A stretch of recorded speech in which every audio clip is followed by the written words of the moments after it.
kichik va o'rta biznes subyektlarini qo'llab-quvvatlash hamda tadbirkorlar faoliyati uchun qulay shart-sharoitlar yaratish maqsadida soliq organlari tomonidan viloyatimizning barcha hududlarida tizimli ravishda ochiq muloqotlar tashkil qilinmoqda. Bog'ot tumanida bo'lib o'tgan uchrashuvda viloyat soliq boshqarmasi rahbariyati ishtirok etib, soliq to'lovchilarning dolzarb muammolarini tinglab, ularni chuqur o'rganib va hal etish yuzasidan aniq va samarali choralar belgilashga alohida e'tibor qaratildi.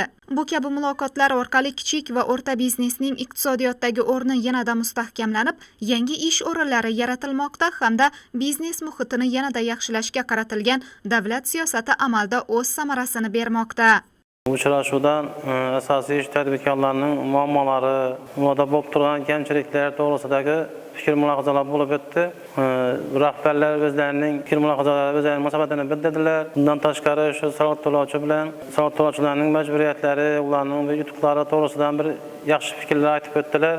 Uchrashuvda tadbirkorlik subyektlari 2024-yil davomida topshirgan hisobotlari va byudjetga to'lovlari va ishchilar sonidan kelib chiqib, turli xil nominatsiyalar bilan rag'batlantirildi.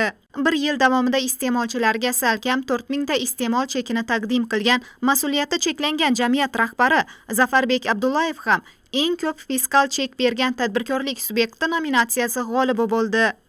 Mana bugungi kunda yig'ilishimizda soliq rahbarlari tomonidan ko'p iste'molchilarga chek berish bo'yicha haqiqatan ham bir yaxshi tashkilot deb ko'rildik. Bundan keyin ham Xudo xolasa harakat qilamiz. Soliq boshqarmasi bu jarayonni davom ettirib, biznes subyektlariga yuzaga kelayotgan muammolarni tezkor hal etish, ularni qo'llab-quvvatlash va rivojlantirishga xizmat qiluvchi muhim platformani yaratishda davom qiladi.